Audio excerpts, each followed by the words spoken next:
বলে আমি রফিকুল ইসলাম যে আমার বাপ মা আমারে A B C D E F G H I J K L M N O P Q R S T U V W X Y Z এগুলো সব শিখাইছে, কোনোদিন ভাষায় বাড়ি দেয় নাই, কোনো শিক্ষকের বাড়ি দেয় নাই, আমি এগুলো সব শিখে ফেলছি। আমি এখন জাহাঙ্গীরনগর বিশ্ববিদ্যালয়ের প্রফেসর হইতেছি।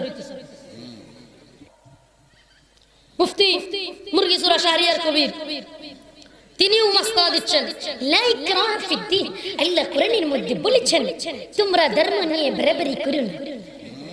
মুফতি শামীম ওসমান, মুফতি তাফস বসু, আরে আপনি হাসতেছেন, 22 বছর যাবত তাহাজ্জুদ কে আপনি বলেন কি আসেন কেউ এনে 22 বছর যাবত তাহাজ্জুদ করে, আবার ডান্সের মধ্যে আছে, ডিজে পার্টির মধ্যে আছে, হিন্দুদের মাঝে গিয়া পূজাতে গিয়া কপালের মধ্যে এরকম হিন্দুদের যে কার্ড আছে এটিও লাগায়।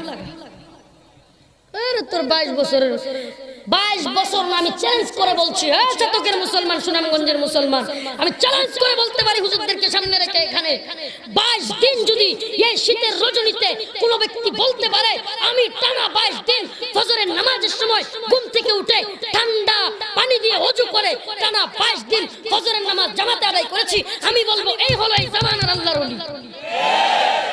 জামানার আল্লাহর ওলি কি মনে করছেন? তাকওয়ার সর্বোচ্চ পর্যায়ে না থাকলে, আল্লাহর প্রতি ভয় না থাকলে, এই খাতা কম্বল লেপ তুষক ছাইরা আরামের ঘুম ছাইরা এই ঠান্ডা পানি দিয়ে ওযু করে নামাজে দাঁড়াইতে পারবেন?